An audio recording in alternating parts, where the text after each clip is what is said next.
Hello friends, welcome back to my channel. Friends, आज की इस वीडियो में हम आपको एक बहुत ही इंपॉर्टेंट रूल बताने वाले हैं जिसकी मदद से आप बहुत ही बड़े बड़े सेंटेंसेस भी ट्रांसलेट कर सकते हैं। फ्रेंड्स, सेंटेंस को लॉन्ग कैसे बनाया जाता है, कोई भी एक सेंटेंस हो उसको लंबा कैसे बनाते हैं, उसमें ज़्यादा से ज़्यादा इन्फॉर्मेशन एक ही सेंटेंस में ऐड करके उसको लंबा बना दिया जाता है। तो फ्रेंड्स, हम देख लेते हैं कि किस तरीके से हम ऐसे सेंटेंसेस को ट्रांसलेट कर सकते हैं जो कि देखने में बहुत ही लंबे लगते हैं और उन्हें देखकर आपको बहुत डर भी लगता है कि आप इस सेंटेंस को कैसे ट्रांसलेट करें।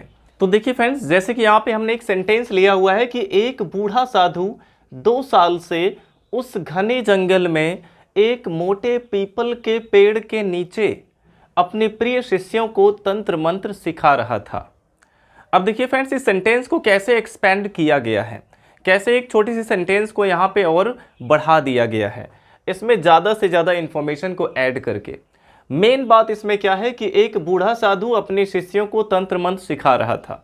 बात यही है कि एक बूढ़ा साधु अपने शिष्यों को तंत्र मंत्र सिखा रहा था। अब देखिए इसमें क्या क्या एक्स्ट्रा ऐड किया गया है कि साधु कैसा था, बूढ़ा। साधु के लिए यहाँ पे एक एडजेक्टिव आया हुआ है, तो इससे इसको थोड़ा सा एक्सपेंड किया गया। और इसके बाद यहाँ पे एक टाइम दिया गया है कि कब से सिखा रहा था, 2 साल से। और यहाँ पे प्लेस बताया गया है कि उस घने जंगल में, दो प्लेस यहाँ पे, उस घने जंगल में एक मोटे पीपल के पेड़ के नीचे, यहाँ पे एक इतना प्लेस बता दिया गया है। और उसके बाद शिष्यों के भी पहले एक एडजेक्टिव यहाँ पे यूज किया गया है, प्रिय, अपने प्रिय शिष्यों को। तो इस तरीके से इसमें एडजेक्टिव या फिर एडवर्ब का यूज करके कुछ एक्स्ट्रा इन्फॉर्मेशन ऐड करके सेंटेंस को बढ़ा दिया जाता है।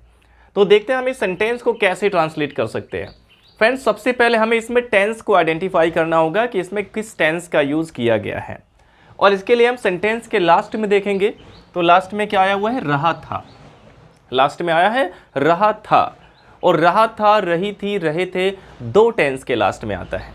एक तो होता है पास्ट कॉन्टिन्यूअस और दूसरा है पास्ट परफेक्ट कॉन्टिन्यूअस। अब दोनों टेंस के लास्ट में रहा था, रही थी, रहे थे यही आता है, तो दोनों में डिफरेंस कैसे जानेंगे। अगर परफेक्ट कॉन्टिन्यूअस होता है तो उसमें एक स्टार्टिंग टाइम दिया गया होता है कि कब से काम हो रहा था। तो क्या इसमें बताया गया कि वो कब से सिखा रहा था, तो यहाँ पे देखिए बताया गया 2 साल से। कब से सिखा रहा था, 2 साल से। इसमें स्टार्टिंग टाइम दिया गया है, यानी ये पास्ट परफेक्ट कॉन्टिन्यूअस का सेंटेंस हो गया। अब देखिए इसमें ना तो कहीं पे नहीं आया, कोई नेगेटिव बात भी इसमें नहीं कही गई है, और ना तो इसमें कोई क्वेश्चन किया गया है, यानी कि ये एक अफर्मेटिव सेंटेंस है। अब इतना क्लियर हो गया कि ये जो सेंटेंस है ये पास्ट परफेक्ट कॉन्टिन्यूअस का एक अफर्मेटिव सेंटेंस है। और अफर्मेटिव और नेगेटिव, ये 2 टाइप के सेंटेंस को हम स्टार्ट करते हैं सब्जेक्ट से। तो सबसे पहले अब इसमें हम सब्जेक्ट ढूंढेंगे, और सब्जेक्ट ढूंढने का तरीका भी आपको बताया गया है कि जहां पे काम हो रहा है उसी के पहले कौन लगा के क्वेश्चन कर लीजिए, सब्जेक्ट आपको मिल जाएगा। तो काम कौन सा हो रहा है इसमें, सिखाने का, सिखा रहा था। यहीं पे क्वेश्चन करिए कौन सिखा रहा था। आंसर मिला एक बूढ़ा साधु। इसमें पूरा आंसर मिल गया, एक बूढ़ा साधु, यानी कि ये पूरा का पूरा हमारा सब्जेक्ट है। तो सबसे पहले एक बूढ़ा साधु के लिए हो जाएगा एन ओल्ड मॉन्क या फिर हर्मिट लिख सकते हैं, एन ओल्ड मॉन्क या फिर एन ओल्ड हर्मिट। और अब देखिए फ्रेंड्स, सब्जेक्ट के बाद इसमें हेल्पिंग वर्ब का यूज करना होगा, पास्ट परफेक्ट कॉन्टिन्यूअस का। और पास्ट परफेक्ट कॉन्टिन्यूअस का हेल्पिंग वर्ब क्या होता है, हैड बीन। तो यहाँ पे आप हैड बीन का यूज कर देंगे। सबसे पहले जब आप कौन लगा के क्वेश्चन करेंगे तो उसका जो पूरा आंसर मिलता है उसी को ट्रांसलेट करना है। अगर हम क्वेश्चन करते हैं कौन सिखा रहा था, तो पूरा आंसर क्या मिला, एक बूढ़ा साधु सिखा रहा था। एक बूढ़ा साधु सिखा रहा था। तो अब ये जो सेंटेंस इतना बड़ा था, अब एक छोटा सेंटेंस आपके सामने आ गया कि एक बूढ़ा साधु सिखा रहा था। बस इतना ही आपको ट्रांसलेट अभी करना है। तो हो गया an old hermit had been teaching, सिखा रहा था। अब यहां तक वर्ब तक हमने लिख दिया, मेन वर्ब तक, subject, helping verb, main verb. और इसके बाद देखिए फ्रेंड्स, इसमें हमें ऑब्जेक्ट लिखना होगा। और अगर देखा जाए तो इसमें 2 ऑब्जेक्ट भी है, इस सेंटेंस में 2 ऑब्जेक्ट है। ऑब्जेक्ट पता करने का तरीका हमने आपको बताया है कि आप किसे या फिर क्या लगा के जब क्वेश्चन करते हैं तो आपको ऑब्जेक्ट मिल जाता है, और किसे लगा के क्वेश्चन करने पर इनडायरेक्ट ऑब्जेक्ट मिलता है, और क्या लगाकर क्वेश्चन करने पर डायरेक्ट ऑब्जेक्ट मिलता है। और सबसे पहले हमें इनडायरेक्ट ऑब्जेक्ट लिखना होता है, यानी कि जो किसे लगाने पर पता चला। तो किसे सिखा रहा था, अब यहाँ पे आप सबसे पहले आपने क्या क्वेश्चन किया, कौन लगा के। ये आपका ट्रिक है ट्रांसलेट करने का। सबसे पहले आपने कौन लगा के क्वेश्चन किया, जितना आंसर मिला उस पूरे को ट्रांसलेट कर लिया। कौन सिखा रहा था, एक बूढ़ा साधु सिखा रहा था, ये हो गया an old hermit had been teaching. अब आप किसे लगा के क्वेश्चन करेंगे। अगर किसे लगाने पे कोई आंसर मिला तो पहले आप उसको लिखेंगे। तो किसे सिखा रहा था, अपने प्रिय शिष्यों को। तो अब इसकी अंग्रेजी आपको लिखनी है। अब देखिए, क्योंकि टीच जो है, टीच एक ट्रांजिटिव वर्ब है, इसलिए इसके साथ को के लिए कोई प्रेपोजिशन नहीं लगाना है। ट्रांजिटिव वर्ब और ऑब्जेक्ट के बीच में किसी भी प्रेपोजिशन का यूज नहीं होता है। तो यहाँ पे आप क्या करेंगे, टीचिंग के बाद आ जाएगा अपने प्रिय शिष्यों के लिए हिज, क्योंकि ये थर्ड पर्सन है इसलिए यहाँ पे हिज का यूज करेंगे। हिज फेवरेट प्यूपिल्स, शिष्यों के लिए प्यूपिल्स लिख सकते हैं या फिर डिसिपल्स लिख सकते हैं। An old hermit had been teaching his favourite pupils, यानी कि एक बूढ़ा साधु अपने प्रिय शिष्यों को सिखा रहा था। अब देखिए, किसे के बाद आपको क्या लगा के क्वेश्चन करना है। क्या लगा के क्वेश्चन करिए कि क्या सिखा रहा था, क्या सिखा रहा था। अब यहां पे आंसर मिला तंत्र मंत्र। क्या सिखा रहा था, तंत्र मंत्र। अब तंत्र मंत्र की अंग्रेजी आपको लिखनी है, जो कि होता है होकस पोकस।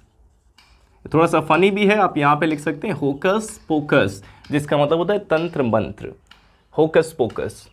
तो an old hermit had been teaching his favourite pupils hocus pocus, यानी कि एक बूढ़ा साधु अपने प्रिय शिष्यों को तंत्र मंत्र सिखा रहा था। इतना हो गया। अब इसके बाद इसमें बचा क्या, एक तो बचा है 2 साल से, जो कि क्या है, एक टाइम है, और उस घने जंगल में ये क्या है, प्लेस है, और एक मोटे पीपल के पेड़ के नीचे ये भी क्या है, एक प्लेस है।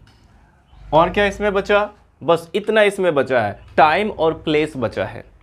और फ्रेंड्स, टाइम और प्लेस ये दोनों चीज़ें सेंटेंस के लास्ट में लिखी जाती हैं, और जो टाइम है इसको सबसे लास्ट में लिखते हैं। यानी कि अब हमें कहाँ लगा के क्वेश्चन करना है। अब यहाँ पे आप कहाँ लगा के क्वेश्चन कर सकते हैं।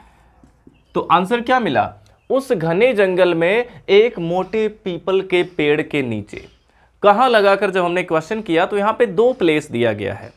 अगर 2 प्लेस दिया गया है तो दोनों में से कौन सा पहले लिखें, कौन सा बाद में लिखें, अब ये कंफ्यूजन हो जाएगा। तो फ्रेंड, जो इसमें छोटा वाला प्लेस है, जो छोटा स्थान है उसको पहले लिखते हैं, और जो बड़ा स्थान है उसको बाद में लिखा जाता है।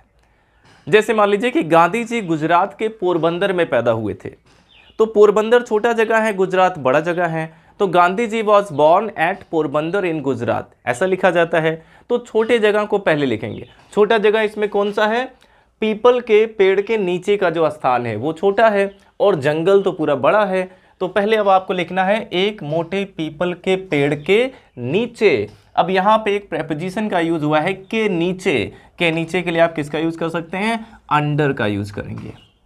के नीचे के लिए अंडर और बेनीथ 2 प्रेपोजिशन आते हैं, अंडर और बेनीथ, और जिनमें से कौन सा कहाँ पे लगाते हैं, जब कोई चीज़ किसी चीज़ के नीचे है और वो हमें दिखाई भी दे रहा है तो वहाँ पे आप अंडर का यूज़ करते हैं। अगर कोई चीज़ किसी चीज़ के नीचे है और वो दिखाई नहीं दे रहा है, उससे बिल्कुल ढका हुआ है, तो वहाँ पे बेनीथ का यूज़ करते हैं। तो यहाँ पे अंडर का यूज़ करेंगे क्योंकि पेड़ के नीचे है वो, और वो दिखाई भी देगा अगर पेड़ के नीचे कोई खड़ा होगा तो यहाँ पे अंडर का यूज कर दिए। अब किसके नीचे, एक मोटे पीपल के पेड़ के नीचे। अब पीपल के पेड़ के भी पहले देखिए एक एडजेक्टिव यहाँ पे आया हुआ है, मोटे, तो जाएगा अंडर अ थिक। एडजेक्टिव कहाँ पे आता है, नाउन के जस्ट पहले आता है, तो जाएगा अंडर अ थिक। और पीपल के पेड़ की अंग्रेजी क्या होती है, एस्पेन ट्री, एस्पेन ट्री, तो जाएगा under a thick aspen tree, एक मोटे पीपल के पेड़ के नीचे। अब जो बड़ा वाला स्थान है उसको लिखेंगे उस घने जंगल में। अब यहाँ भी प्रेपोजिशन आया हुआ है में, तो में के लिए हो जाएगा इन, और फिर उसके लिए लिखेंगे दैट, इन दैट। अब घने जंगल, यहाँ पे घने के लिए किसका यूज करेंगे, थिक का ही यूज करेंगे, या फिर डेंस का यूज कर सकते हैं, थिक या फिर डेंस का यूज यहाँ पे कर सकते हैं। तो इन दैट डेंस फॉरेस्ट, उस घने जंगल में। अब इसके बाद इसमें टाइम बचा हुआ है, टाइम को आप सबसे लास्ट में लिखते हैं। तो टाइम इसमें क्या दिया गया, 2 साल से, 2 साल से। तो देखिए सभी परफेक्ट कॉन्टिन्यूअस टेंस में सिंस या फॉर का यूज किया जाता है, और इसमें आप कंफ्यूज होते हैं कहाँ पे सिंस लगाएं कहाँ पे फॉर लगाएं। तो देखिए फ्रेंड्स, सिंस का यूज हम तब करते हैं जब पॉइंट ऑफ टाइम दिया गया होता है कि कब से वो काम स्टार्ट हुआ, किस पॉइंट पे स्टार्ट हुआ वो काम, जब ये बताया गया होता है। जैसे 2 बजे से, 2 बजे से कोई काम स्टार्ट हुआ, तो इसमें जो स्टार्टिंग पॉइंट है वो बताया गया, सोमवार से, मंगलवार से, जनवरी से। तो जब पॉइंट ऑफ टाइम बताया जाता है कि कब से स्टार्ट हुआ, तो वहाँ पे सिंस का यूज़ करते हैं। जैसे सुबह से, शाम से हो गया। और जब पूरा एक ड्यूरेशन बताया जाता है, ड्यूरेशन यानी पूरा हिसाब किताब लगा के बताएं कि इतने मिनट से, इतने घंटे से, इतने दिन से, इतने हफ्ते से, इतने साल से, जब पूरा हिसाब किताब लगा के बताया जाता है तो वहाँ पे फॉर का यूज़ करते हैं। और फ्रेंड्स यहाँ पे क्या आया हुआ है, 2 साल से, 2 साल से। तो यहाँ पे पूरा एक हिसाब लगा के बताया गया कि कब से, 2 साल से। तो यहाँ पे आप फॉर का यूज़ कर सकते हैं। इसमें पॉइंट ऑफ टाइम नहीं बताया गया कि कब से स्टार्ट हुआ, यहाँ पे पूरा कब स्टार्ट हुआ, कब तक चला, पूरे का हिसाब लगा के बताया गया कि 2 साल हुआ। तो इसलिए आप यहाँ पे फॉर का यूज़ करेंगे। तो 2 साल से के लिए हो जाएगा फॉर 2 ईयर्स, फॉर 2 ईयर्स। अब देखिए ये सेंटेंस हमारा पूरा ट्रांसलेट हो गया बहुत ही आसानी से कि an old hermit had been teaching his favourite peoples hocus pocus under a thick aspen tree in that dense forest for 2 years. तो फ्रेंड्स या तो आप इस ट्रिक से इस सेंटेंस को बना सकते हैं ऐसे क्वेश्चन कर करके कि कौन, किसे, क्या, कहाँ, ऐसे क्वेश्चन करके, या फिर आप एक ट्रिक और भी इसमें लगा सकते हैं। सेंटेंस को हम ज़्यादातर पीछे से स्टार्ट करते हैं। सबसे पहले आपको क्या करना है, अगर कोई अफर्मेटिव सेंटेंस है तो पहले आप कौन लगा के क्वेश्चन करेंगे, ये तो आपको करना ही होगा सब्जेक्ट, क्योंकि पहले लिखना होता है। तो कौन लगा के क्वेश्चन करिए, जितना आंसर मिले सबसे पहले आप उसको लिख लीजिए। कौन सिखा रहा था, एक बूढ़ा साधु, सबसे पहले लिखा गया एक बूढ़ा साधु के लिए एन ओल्ड हर्मिट। और उसके बाद अब एकदम पीछे चले आइए, यहाँ पे आया सिखा रहा था, सिखा रहा था। अब क्योंकि टाइम भी दिया गया है इसलिए यहाँ पे हैड बीन लग गया, हैड बीन टीचिंग यानी सिखा रहा था। और इसके बाद देखिए अब इसके पहले क्या आया, और फिर आपको देखना होगा कि अब सिखा रहा था के पहले क्या आया, तंत्र मंत्र आया हुआ है। तो तंत्र मंत्र के लिए आप यहाँ पे सीधे लिख सकते हैं होकस पोकस, टीचिंग के बाद ही आप लिख सकते हैं होकस पोकस। और उसके बाद आया अपने प्रिय शिष्यों को, तो को के लिए आपको टू लिखना होगा। आपको पूरा करके दिखा देते हैं। सबसे पहले क्वेश्चन करिए कि इसमें कौन सिखा रहा था, तो आंसर मिल गया एन ओल्ड हर्मिट, यानी कि एक बूढ़ा साधु। और इसके बाद चले आए यहाँ पे सबसे पीछे, सिखा रहा था के लिए हो जाएगा had been teaching, had been teaching, सिखा रहा था। अब इसके पहले क्या आया, तंत्र मंत्र, तंत्र मंत्र के लिए आप लिख सकते हैं यहाँ पे होकस पोकस, होकस पोकस।